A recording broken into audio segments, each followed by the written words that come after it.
All right, everybody, here we go. Vital Performance Studios again with a great podcast, more great information. This one is going to be our first virtual podcast with a great guest. This is the Vital Wire.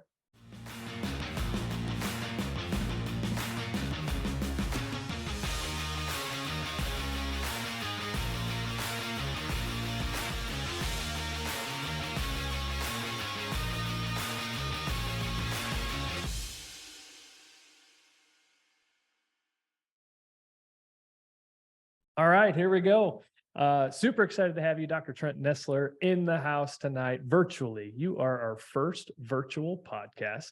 So if we hoping to do twice, I think we've got all the cords. If you saw this place, it's like there's cords, there's computers, so hopefully this captures it all at once. Awesome. But super excited to have you. Thanks for taking the time to be on with us today. We appreciate it. Absolutely. I'm honored to be your first virtual. Well, Aaron and I have really taken on a project that you have provided us. But before we jump into that, just kind of want to, who is Dr. Trent Nestler? Where'd you come from? How'd you grow up? Where did you get to? Why are you what you're doing today? Sure. So my name is Trent Nestler. I'm a physical therapist by trade. I first got introduced to physical therapy back in 1979 when my father fractured his neck. And became a quadriplegic overnight. At a very young age, I won't say how young I was, because I'll give my age away, but at a very young age, I got to see the impact of physical therapy on not only a patient, but also the family. So I kind of knew that I wanted to be a physical therapist. I got into weight training and strength training and been a weightlifter my whole life. And then decided I was going to go to physical therapy school. I graduated physical therapy school. I was in practice for about 3 years. And I was seeing a ton of ACL injuries. I've always been a firm believer that you're drawn in whether it's by a higher force or not, given a direction, a calling, so to speak. In what I felt my calling was at that time was to try to do something around ACL injuries. So I went back to school. Did a doctorate. This is when the DPT, I was actually the very first class of DPT in the second school to have a DPT program. So it was like 75 credit hours. It was like a full PhD. And I got to tailor it to what I wanted to do. So I got to really focus mine in biomechanics and motor learning. As part of that project, we actually created a trunk stabilization program for Seattle Mariners. So it was a really cool project, really got me interested in biomechanics and injury prevention. And then I got on this road to try to find ways to better assess an athlete for ACL risk. I knew that if I could assess it, I could actually treat it, because as a strength guy, I knew I could create better programming based off of better assessment. So I started to really dabble into videotaping, and this is back in the day with the video cameras with beta tapes and big cameras, and I'm filming people, and was filming people in the clinic. Everybody thought I was nuts. And I went from that to a slow motion technology called Dartfish. I was filming people Dartfish for a number of years, created a whole methodology around that. Went from that. I knew that I needed to automate it because what I was finding is that even using slow motion technology, what I was finding is that the variability, intra and inter-rater reliability was not good. And so I tried to look at other technologies to automate the process. So in 2013, I actually left the PT profession for about 3 years. I worked with Microsoft, and this is right at the release of the new Xbox. So we had the SDK for the newest version of the Xbox. Was working with top 3 Microsoft programmers on the Xbox, trying to program it to analyze human movement. And unfortunately, what we found is, because it's a gaming technology, it relies on it sends a beam of light towards you to create this 3D mapping and all that. Mhm. It's very limited by light. If you get a very bright environment, it doesn't work very well, and it's not very good at detecting speed. And I always felt like speed was a factor I needed to measure. I needed to Yeah. quantify in a meaningful way, because at that time, I was seeing a lot of literature around UCL injuries, and the fact that, the higher the rate of the speed, the more torque was placed on the elbow, which makes sense. Yep. And the more likely you are to have a UCL tear. So I just assumed that also applied to ACL. So I needed to have some form of measuring of speed. So we scrapped that project. I went back into the PT field, and keeping in mind, I was practicing the whole time and doing all this stuff on my side. This is my side gig. Everybody Yeah. has a side gig, right? That was my side gig. Yeah. My wife always thinks I'm nuts. So I just out of a whim, I came across a wearable sensor technology company out of Australia. Mhm. Contacted them through their website, fully not expecting anything to happen. A salesperson called me and we had a conversation. I told her what I was trying to achieve, and she's like, "Oh, you need to speak to our CEO." And I'm like, "Oh, that's the best blow off ever, right? Yeah. We're gonna have you talk to our CEO, okay? Yeah. Whatever." Yeah. So long story short, he ended up calling me. Had about an hour conversation with him. He flew out from Australia. I was teaching a course in Colorado. He flew out from Australia and met me in Colorado. We had a 4-hour dinner, and wrote on a napkin what we wanted to accomplish, and that started the breadth of what we have today. I feel From I that, just kind of went through the same thing. Yeah. Because Aaron was, I told Aaron, I was like, man, it's like, we need to get him on the podcast. And she goes, okay. So she emails and she's like, got to the owner. He said he'll do it. I'm like, really? well, I've always felt like you need to give back to the community. People always assume that, on these journeys, when you do this stuff, people always say, you came up overnight. Well, you don't understand. There's been 18 years to be coming up overnight. Number Mhm. one, and number two is I never did this for money. Mhm. I have spent way more time and energy and finances to bring this to where it is today that will take me decades to come back to. Yeah. That being said, I've always been a firm believer in giving to the greater good. Mhm. And one of the things that was really important to me, number one, is to have something that's extremely reliable, that is extremely accurate, and which can capture data in a way that we can learn from the data. Mhm. So the first version that we commercialized was called the V-Perform AMI.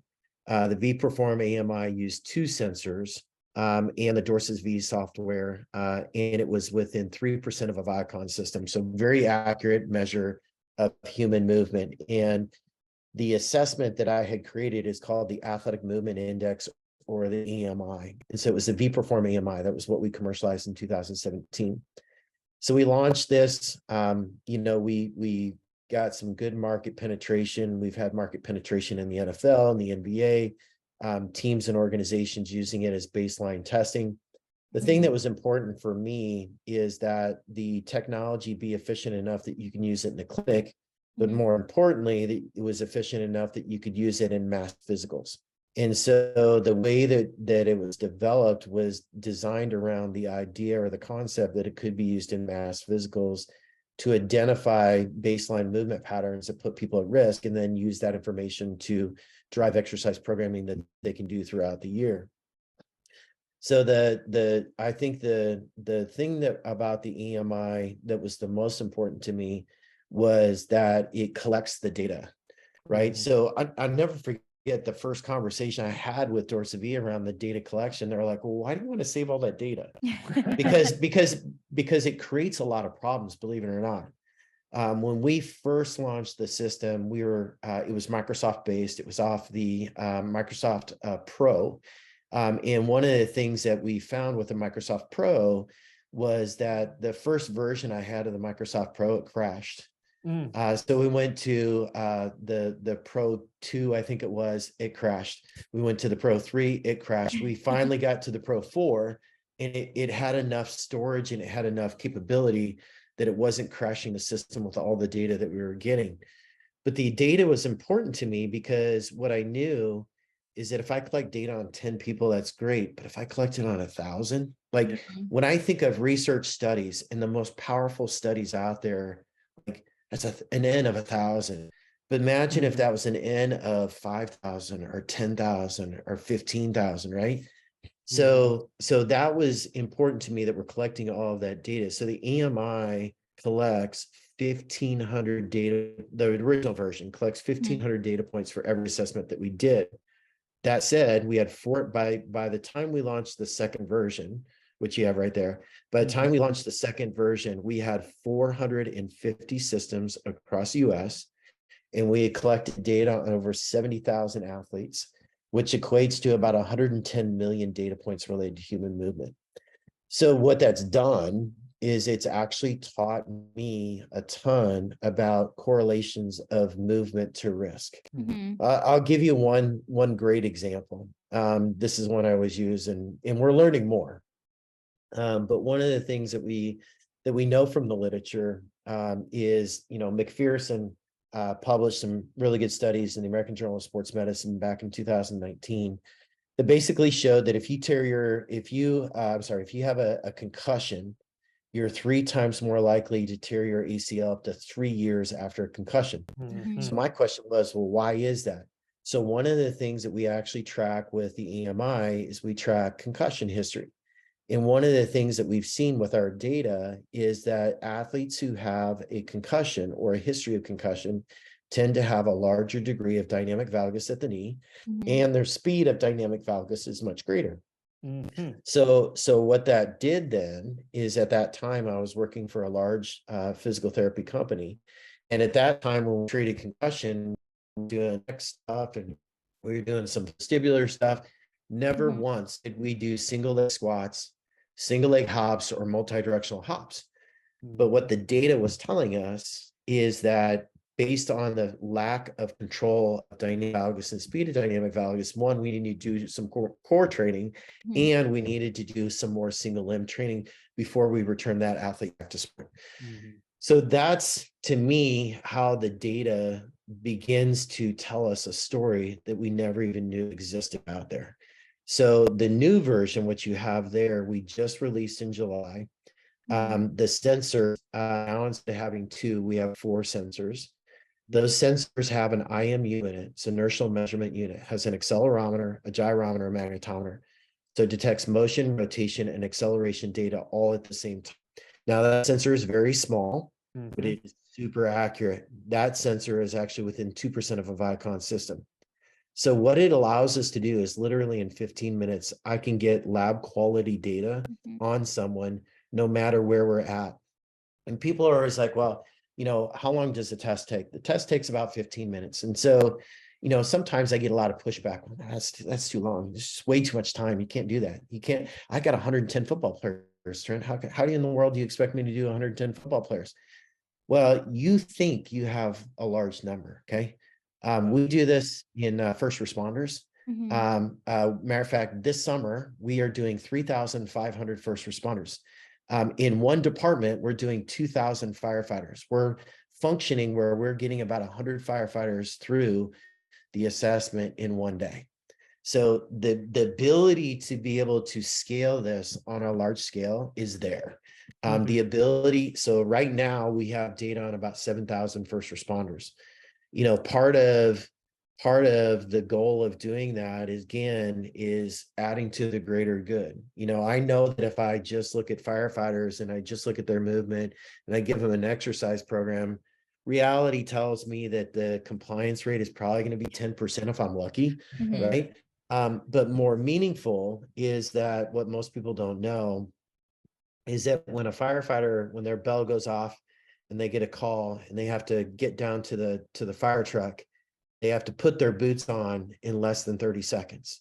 And so when they put their boots on, their boots are typically 2 sizes too big.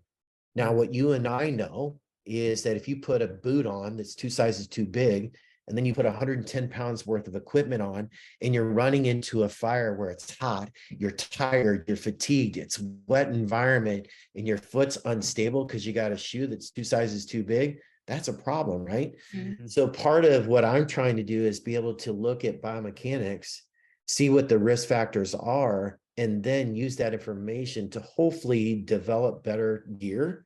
So maybe there's a boot out there that you could slip onto your foot that then all of a sudden cinches up around your foot and provides that stable base for you to run on, for you to run up a flight of stairs with 110 pounds of equipment on your body.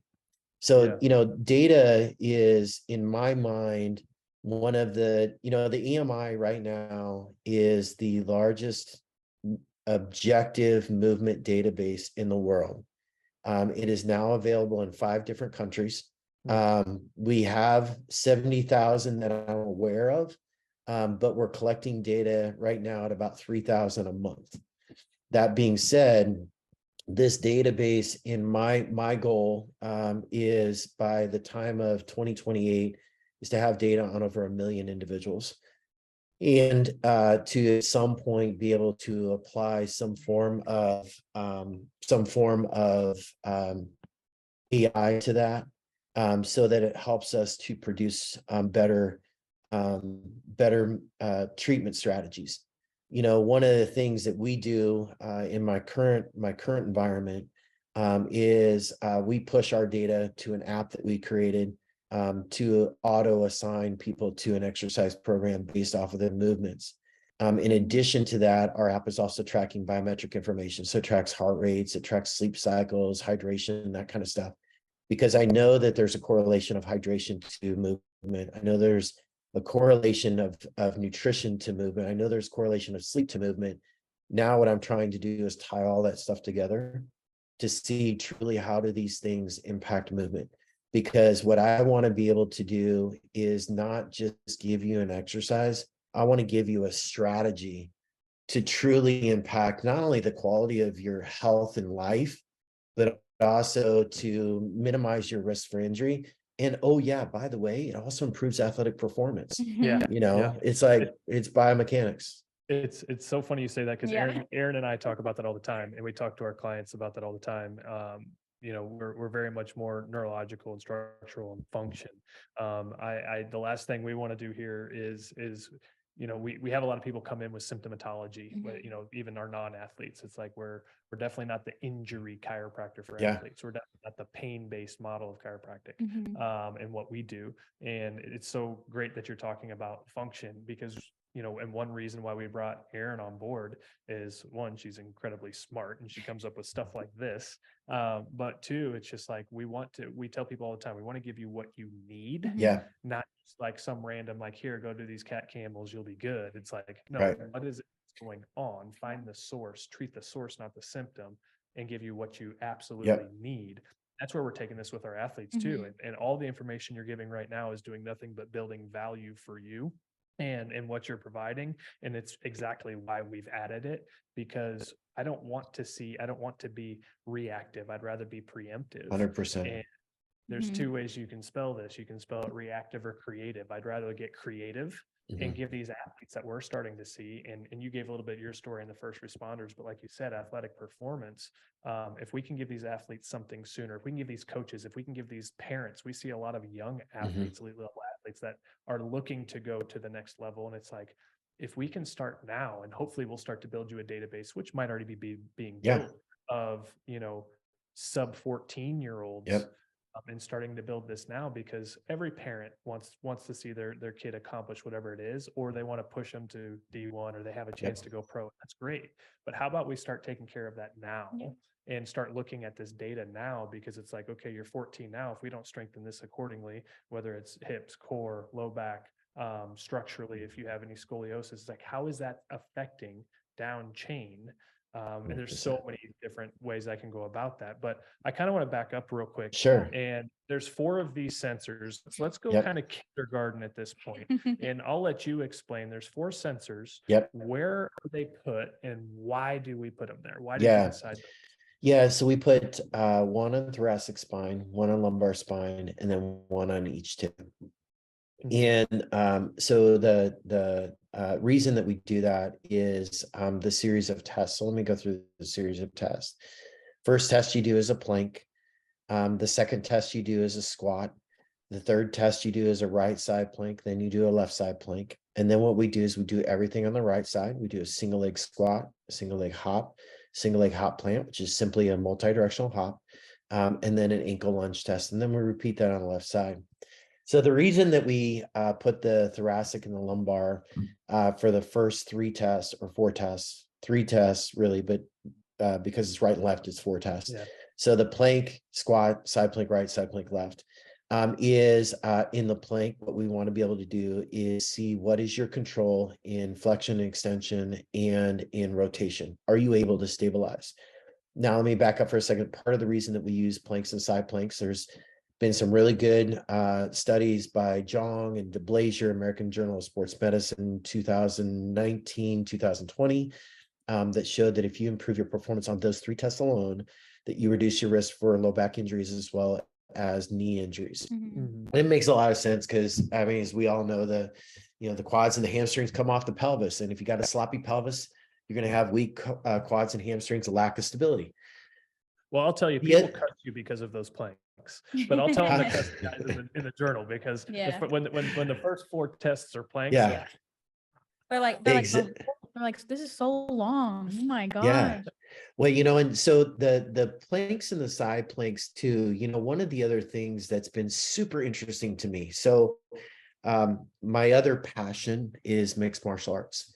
And so I've been training Brazilian Jiu-Jitsu for about 10 and a half years. And the beauty of the movement assessment is it's taught me so much about the human body and the way human body moves, and more importantly, how I can manipulate you to take you down or to submit you. That being said, one of the things that I've learned a lot about is the lack of pelvic control. And there's been some really good studies recently that shows that we need to be able to assess pelvic stability just as importantly as knee stability. And, you always have those athletes that say, well, my balance is really off on that side. Well, is that truly a balance issue? Is it a vestibular issue? Is it an inner ear issue? No, most of the time, it is simply a lack of stability. And a lot of times, we talk about in the course, when I teach people about this, we talk about Trendelenburg, retro Trendelenburg, corkscrew, that lack of stability of the pelvis. And when their pelvis falls like this, that big center of mass, your upper body moves. And when that center of mass moves, what I know as a martial artist, I'm going to take you down because all I got to do is manipulate that and you're going down. What happens when you hop, though, is that people jump up in the air, they land. And if your pelvis is moving, you do this. You do multiple hops until you get to stability. Now, there's studies out there, one by Pappas. I think that was the American Journal of Sports Medicine 2017, and a concept called time to stability. Time to stability is the point where you land, and then the clock starts to the point where you stop hopping and you get stable. That's called time to stability. What the studies show is that the longer your time to stability, the more likely you are to get injured. Well, duh, right? Sometimes there's research out there and you're like, well, duh, like I figured that one out, but now I got a paper to tell me that I'm not stupid, right? So time to stability is a big issue. And one of the things that I see with time to stability is it's that lack of pelvic control and the leaning of the center of mass that causes the person to chase it.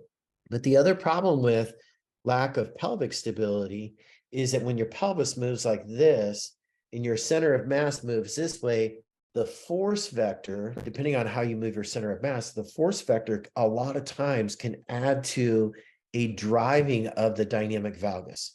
Because if I'm standing on my left leg and I lean my center of mass this way, the force vector that's going through my body is driving my knee in that dynamic valgus position. And what I find is that when people are landing and their body's landing like this, the dynamic valgus is greater and the speed of that dynamic valgus is greater because the force is driving that direction, if that makes sense. Yeah, absolutely. So going back to, I'm jumping all over the place, but going back to planks, right? So part of the reason that we look at planks and side planks is the ability to control your flexion extension and your rotation. And I'll kind of, I mean, I'll take two of these out. Yeah. It's like when you're in a plank, and I can kind of Yep. do a side plank, having one, we'll say this is lumbar spine. And Yep. say this is thoracic spine, and this is about how far apart they are. Yep. And it's as They- your side plank, if you can picture, those of you listening and hopefully watching too, if you start to, if this is lumbar spine and you start to like this is Yep. sensing distance away from each other, and it can tell that Yep. your hips are dropping. At the Correct. same point is, oh my gosh, I'm going to try to stable. I don't want my hips to drop. And you start to rotate, like Yep. this thing going to sense that. So now you have 100%. dynamic.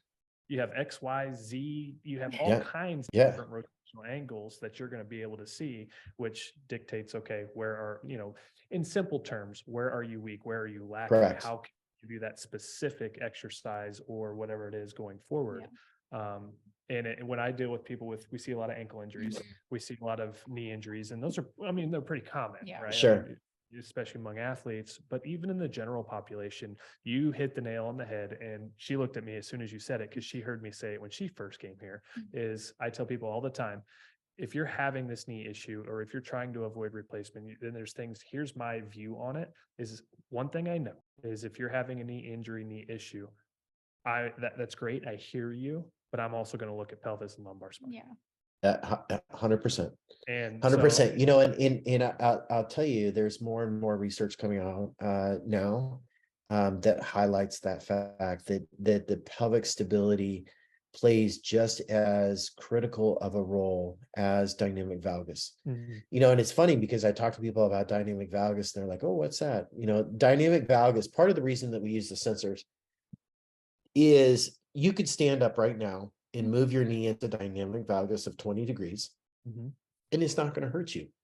Mhm. But if you do that same thing and you do it at 250 degrees per second, it's probably going to tear something. So we know that dynamic valgus has two components. One is the magnitude at which it occurs and the speed at which it occurs. Mhm. So by adding two additional sensors, what we are also able to do is now measure, because the sensors go relative to each other, is we're now able to measure your pelvic stability during single limb activities. The previous version, we were not able to do that. So now we're able to measure how much your pelvis moves during single leg activities. Now, what I will tell you is in the future, because we're validating this in the lab right now, is just like dynamic valgus, I believe the pelvis has two components. It has a magnitude component, it has a speed component. Mhm. I'm a firm believer that if you lose pelvic control quickly, that you're going to put more stress on the labrum of your hip. And maybe that's one of the things that's adding to labral tears in the hip. Mhm. But the other thing is that, as you alluded to, a lot of these movements tell us stuff that I never knew before as a clinician. So I'm going to use side planks as an example. And I was actually putting together a presentation. I don't know if you ever go to the Pro Sport Cairo conference at all. It's it's a national conference for all the chiropractics that work in pro sports. Mhm. And so this year I'm actually speaking at it, and I'm talking about how we look at movement. And so one of the things I never knew about side planks. So I'm going to start at the foot and the ankle. So in a side plank position, if you look at the foot and the ankle, it should be in a relatively neutral position.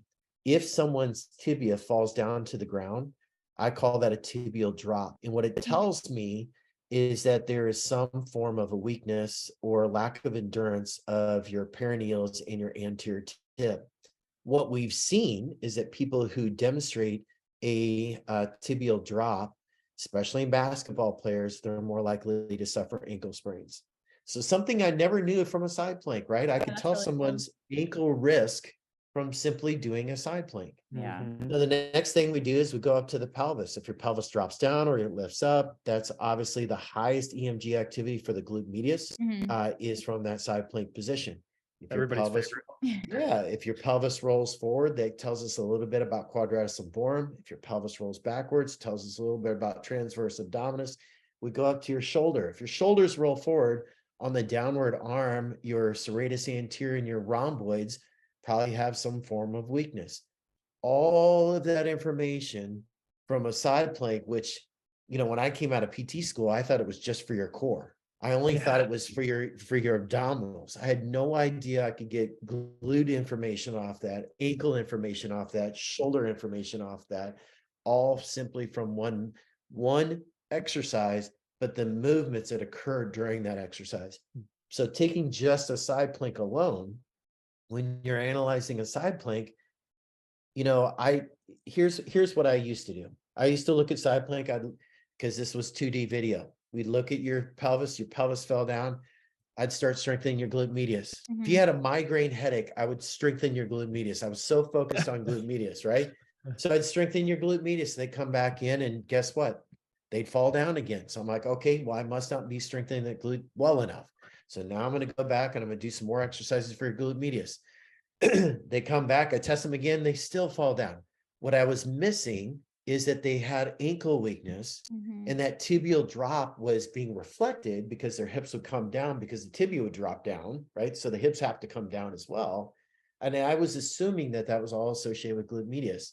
And I was missing what was going on the rest of the kinetic chain up and down the system. Yeah. So one of the things that it's really taught me is that, it's all connected. I mean, we all know that it's all connected, Right. but the beauty, what I love about movement, so I'm dating myself here. I graduated PT school in 1997. In 1997, we were considered the movement profession. Mhm. And, I went like 20 years in my practice and I still didn't see people assessing movement, right? Yeah. And I'm like, so how We're are we the assessing glute movement? medius. Yeah. Right. So how are we the movement of profession if we're not assessing movement? In the beauty of what it has taught me, especially by creating a way to automate the process so that everybody's doing it the same. That's the other thing too, is standardizing. So that everybody's doing it the same. We're getting large data sets so that we can tell information, because that's what is clinically going to drive us to do better. Because now what I tell our orthopedic surgeons is, one of the big ways that the EMI is being used today is for return to sport after an ACL reconstruction. And, what I always tell our orthopedic surgeons is every PT is going to tell you that they do a good job. This is going to be the litmus test on whether or not they're doing a good job. Yeah.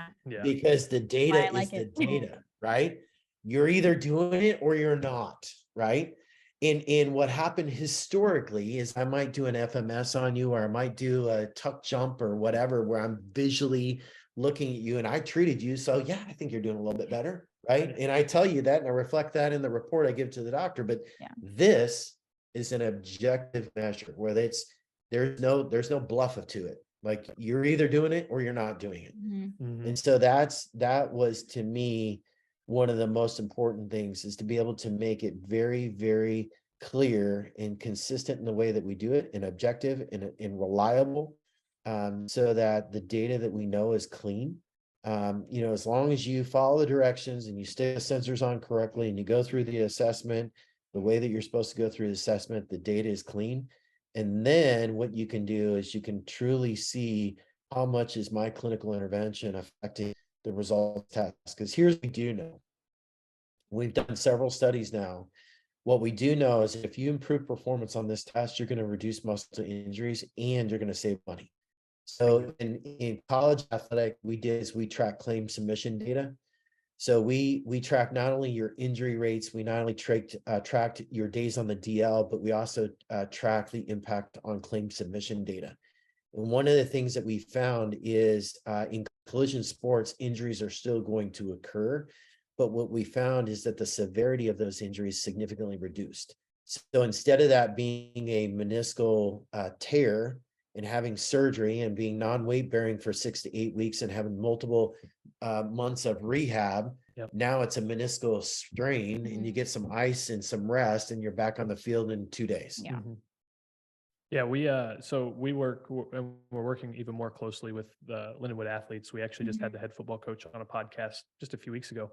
And I was asking him off the air, I was like, what can we do? What's if you could ask me to do one thing for you with what it is I do here, what would it be? And he's like, we're always trying to look to, bring players back faster from injury. It's like, what, and I told him as well, it's like, well, everybody talks about prevention of injury. And I think that obviously that's the better place to be. But what you just said too is something that I told him. I just love that we're on the same wavelength because I'm like, well, what if we reduce the severity of, because injuries are happen and let's not worry about bringing them back faster. What if we decrease the severity of the injury, majority of the time they're going to come back faster anyway. So that's super, super important.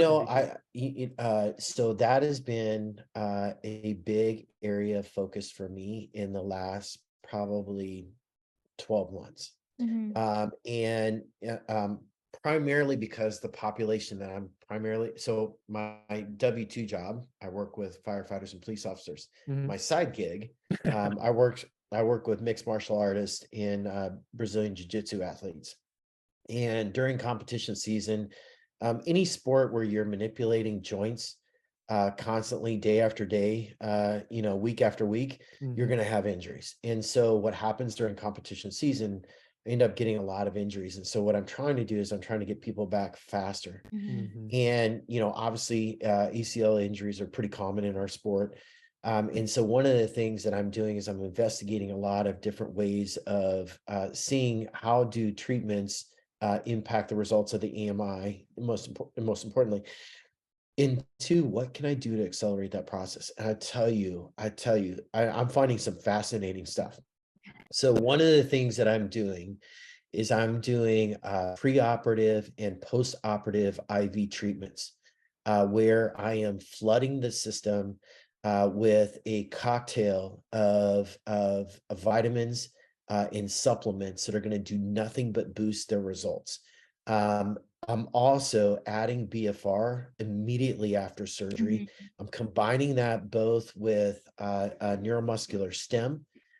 When you combine BFR with the hydration therapy, because BFR, you're having an impact at systemic level where you're improving growth hormone release in IGF-1. And the rate limiting step is the chemistry that is available. So if you're flooding the system with the proper chemistry, what ends up happening is you accelerate that. What I'm really finding is even in my mature athletes, so those over the age of 40, because we have a lot of those that are over the age of 40, is that when I add on top of that a testosterone precursor to the mix of what they're doing, that even boosts their testosterone even that much more naturally. So what I'm doing is I'm making the chemical environment, optimizing the chemical environment prior to surgery, optimizing it. You have to optimize it at least 3 to 4 weeks after surgery. I'm adding BFR quick in the process.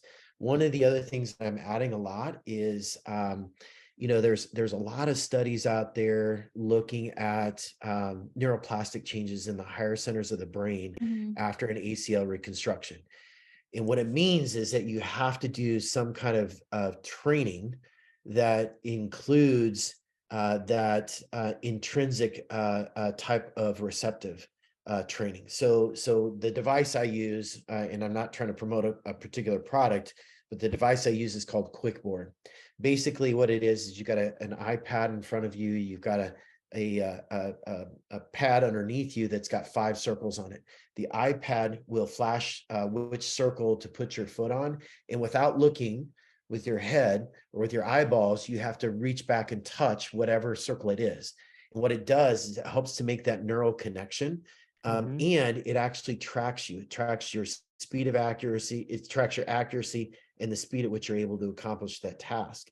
So what I'm finding is that when I'm combining things like preoperative, postoperative, IV therapy, and nutrition, I do a lot part on nutrition. I add in the BFR I add in the quick board and then the neuromuscular training piece of it, Mhm. is I'm finding that I've got an ACL right now. I'm not doing the quick board stuff with her, but I've got an ACL right now. She is 12 days post-op, and she looks like she is at least a month and a half out. That's awesome. Yeah. Now I will say she is a beast. She's a brown belt, world level competitor, um, um, older athlete, 40 years old, Mhm. total beast. But what she did, she followed everything to a T. Yeah. Mhm. She did all of the post-operative IV. She did all of the pre-operative stuff that I gave her, because I give my jujitsu athletes, I give them a lot of jujitsu types of moves pre-operatively. They go into surgery, they've got full range of motion, they've got full strength. She was doing BFR before surgery. She Mhm. had surgery. We started BFR right after surgery with neuromuscular stem. We did the post-operative IV therapy, and she looks amazing, Yeah. absolutely amazing. Yeah. That's what So, people like you put the said to plan together, me, execute. yeah. Well, and that's the thing, is that everything typically operates in like silos, Mhm. and one of the things that doing the EMI has taught me is let the data guide your intervention. Mhm. And so by tying different technologies together to actually be able to track the impact of, believe it or not, good nutrition Yeah. actually has an impact on your sleep cycles. Go figure, right? Yeah. Yeah. No It actually has an impact on recovery rates. If you look at the science and the chemistry behind all this stuff, and you optimize those environments, you're going to do nothing but improve it. You know what I mean? And now we're tracking all that. Yep. That's one of the things we do with our metabolic performance paneling. Mhm. That's what I call it here, is we do very specific blood work. We take 5, 6, 7 pages of blood work, to really understand what's going on in the body, because everything it's I'm just so grateful that you're on here, Yeah. that this out, because it's Yeah. everything we talk about, and people are starting to see it, and we're starting to have more of those clientele come through the door. Mhm. And it's like, it's just so great to have somebody else say the same things, because it's like she followed it, that that the client you're talking about followed everything to a T. That's why we Yep. put a plan together. Yeah. And when you do it, the results will come. Yep. And so these are all great things that we're trying to level up here as well. And so what a great time to do this, because we have a lot of athletes that are going into the off season. Mhm. I tell all of the athletes, I say, from my perspective, this is more important than the season. Yeah. Yeah. This is when you literally have the time to really focus on stuff that we're doing and finding with Yep. AMI. And how, if you are coming back from an injury post-op, we've talked about, we have a meeting with somebody to start the IV drip therapy here in our Mhm. office as well. Good So for you. maybe off Yeah. and off the screen, we'll talk more about that. Yeah. And if you being able to be a resource for us, because this is where we're headed. We have Yeah. so many clientele that are parents with young athletes, and we're starting to bring in more of those clientele. And it's like that, and like you said, your mission, giving back to the greater good. I was an elite level athlete, Aaron's an elite level athlete, we have dance covered, we have baseball covered, Yep. we have football, lacrosse, like we have all of it coming in now. Yeah. And it's like, these kids, the parents, I don't think the parents know the resources they have available. So we're trying to find them and find people like you that are doing stuff like this, because it's like, these kids, we don't want them to end up like us. And now that we have Right. 100%. technology, it's Right. like, let us provide you the resource and the assessment and the care and the preemptive, the nutrition, like let Yep. us be a resource, because these kids that are 10, 11, 12, Mhm. the cream is rising faster. Yeah. The way these Yep. kids are growing and developing, it's like, holy cow. Yeah. Like I remember when I was 12 years old and didn't even have calf muscles yet. Like, Right. and these kids just like, they're beasts. Yeah. And it's like, just because you look a certain way, it's all about function. Yeah. Figure it out and let us Yep. help your 12-year-old not have an ACL tear at 16. Right. Well, And and to your point, I mean, I've seen pro athletes that look amazing, right? Mhm. And I go and I do a movement assessment on them, and it's like, they look horrible. Yeah. That being said, is they have an athletic ability that is hidden. the deficits. Yeah. And what I always tell those athletes is like, dude, you're doing amazing right now. Can you imagine if you improve the results on this test and you get 10% better? Like, who Yeah. wouldn't want that, right? No, Because literally. that's what we see, is that when you improve biomechanics, you have a direct effect on power output. You have a direct effect on speed. You have a direct effect on agility. You have a direct effect on vertical jump. All of that, because it goes back to biomechanics. So here's one of the things that we're seeing in firefighters, which is amazing to me. So one of the things that we have a study that's going on where they're looking at improvements of the AMI in oxygen consumption in firefighters, because obviously that's important, right? Right. And Yeah. one of the things that they're seeing is that as you improve your movement, as you improve your biomechanics, what we're seeing is that oxygen consumption goes down. And it makes a lot of sense because the efficiency of your movement is better. Yeah. Therefore, you get less fatigued, you're burning less energy, and therefore you're taking in less oxygen.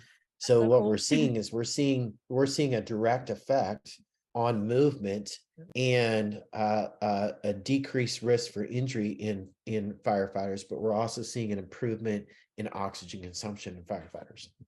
That's I'm gonna say that's really cool. Yeah. So we may have to do a part two. I don't want to monopolize all your Sure. time, and we can sit here and do this all day long. Yeah. But we still have. I mean, we have all the time in the world. But just at least for this episode, we'll call it. Where's AMI going? Where are you taking this? What can we look forward to? What can you tell us now? Yeah. People look forward to, even ourselves. What do we? Yeah. Yeah, so some of the things that we're working on right now, number one is validating the speed measure for pelvic movement, because I want to be able to determine, not only the magnitude of your pelvic motion, but the speed of your pelvic motion, because I think there's a direct correlation, and specifically to like SI joint issues, labral tears in the hip, et cetera, low back pain, et cetera. So that's one thing. The other thing that we're validating in the lab right now is power output. We talk about limb symmetry index in movement, right? I believe there's a limb symmetry index in power output. I believe, from what I've seen, is that if your power degrades from here to here during those 10 reps, that there is a threshold by which if you drop below that, you're at greater risk. Totally makes sense to me. It is very, it would make a lot of sense to me of why that falls off. And so I think that we need to measure that. So one of the things that we're going to be measuring is power output, so that we have, in the future, you'll have a limb symmetry index in both in movement and power output. The other thing is we have what is called limb quality index. It is the LQI. And the reason that we developed the LQI is because LSI, limb symmetry index, you have to be within 10% of your opposite limb, because we know from the research that if you're not within 10%, that you're at greater risk for injury. But I think we would all agree that an athlete who jumps up in the air and both of their knees collide together, they're 100% symmetrically bad, right? Yeah. So LSI does not always tell the picture. LQI, on the other hand, is a quality measure to that movement. So one of the things that I also want to be able to do is create some standards around, or some normative data around, what should LQI be by sport, by position, by age, et cetera. Because here's what I know. It's that a 16-year-old female soccer player is going to move differently than a 16-year-old lineman, who's going to move differently than a 16-year-old running back. And what I want to be able to do at some point is be able to assess one of those athletes and say, okay, this is where you fall according to normative values. And then that way I can make better predictive, better adjustments, or better calls on return to play. I can make better calls on what kind of programming I'm going to do, et cetera, et cetera. Right. Yeah. That's good. And I've got to hit on this. I've got to put this out there so even I remember it, because listening to you talk, I think very critically. I like the movement.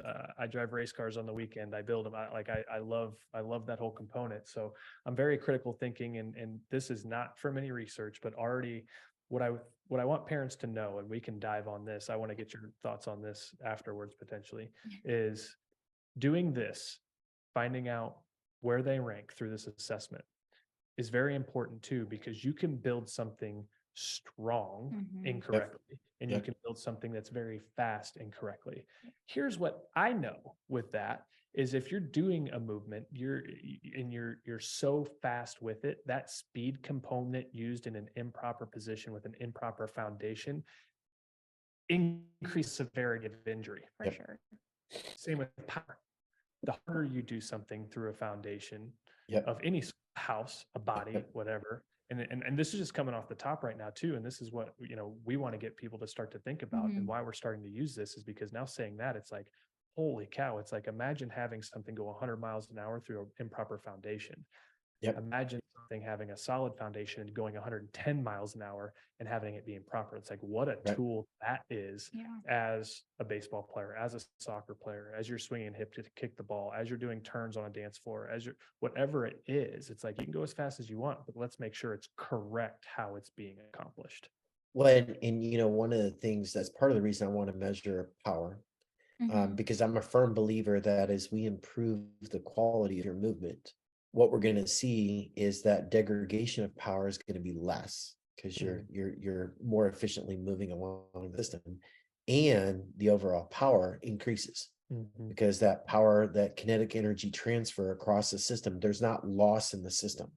Because right now, if you're falling into a large amount of dynamic valgus at a high rate of speed, there's a lot of kinetic energy that is lost, that has been produced, that is lost. And so, part of what I want to be able to do is be able to measure that.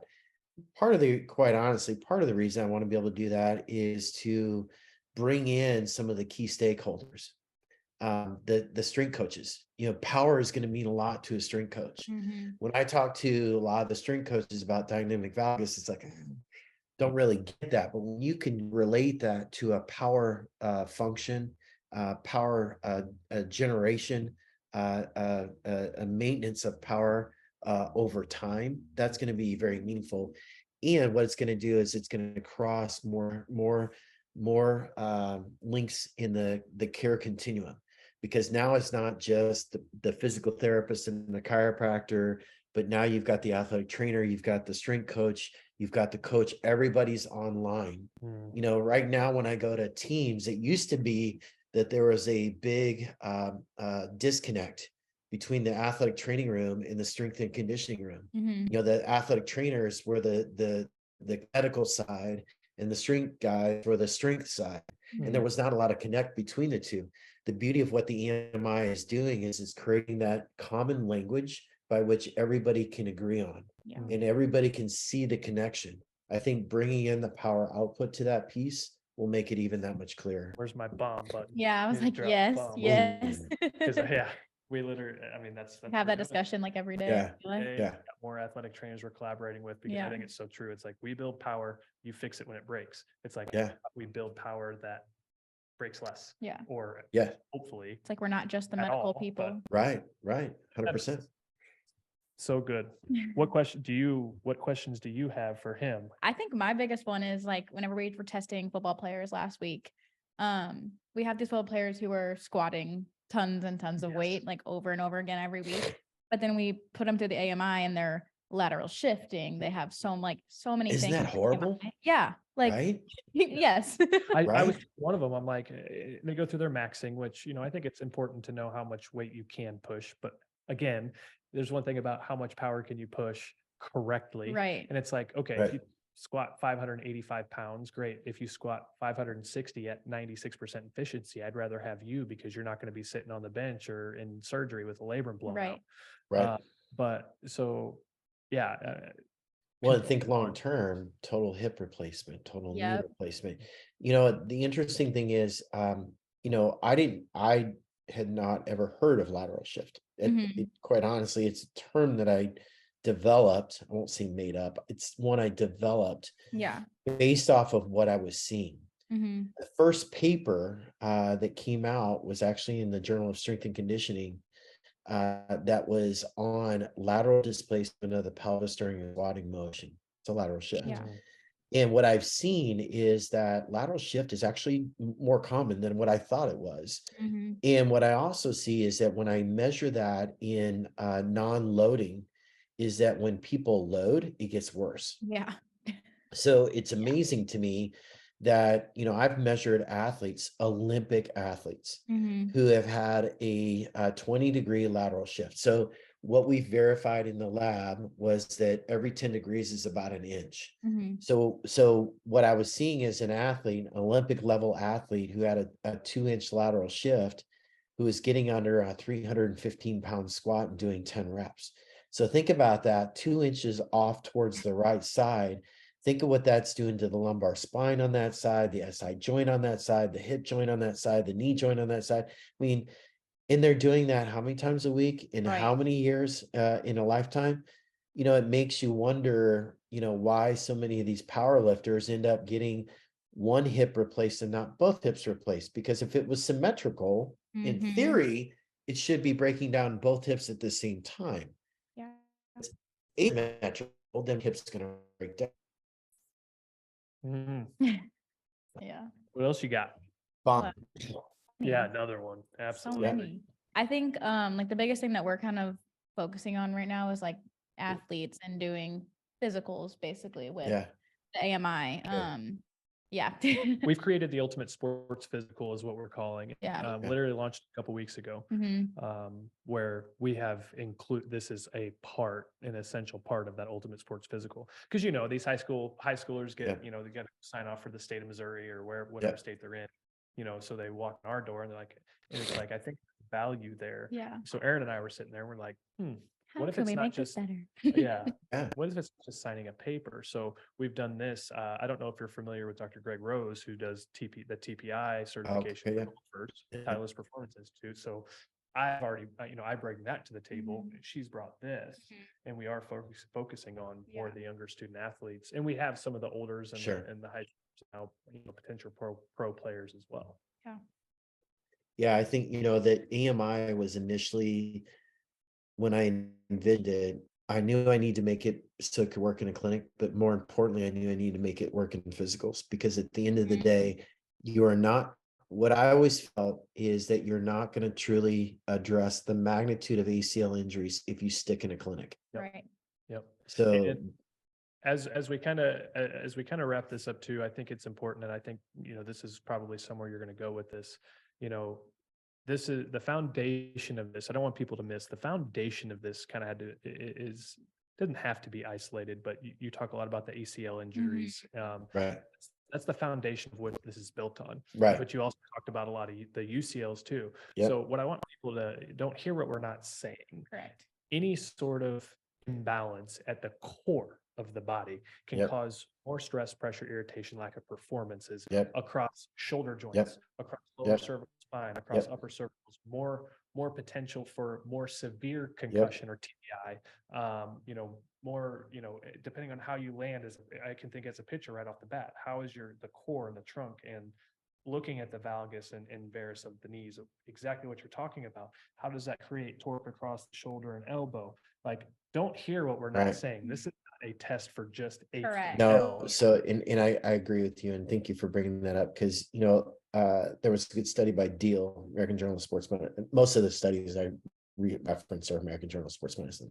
Yeah. Deal was American Journal of Sports Medicine 2019, that showed that a lack of pelvic control and lack of control of dynamic valgus led to an increase in labral tears and UCL tears in Major League Baseball players. Yeah. So there is a strong correlation with a lack of core control to shoulder injuries. It's been out there for a long time, and to elbow injuries.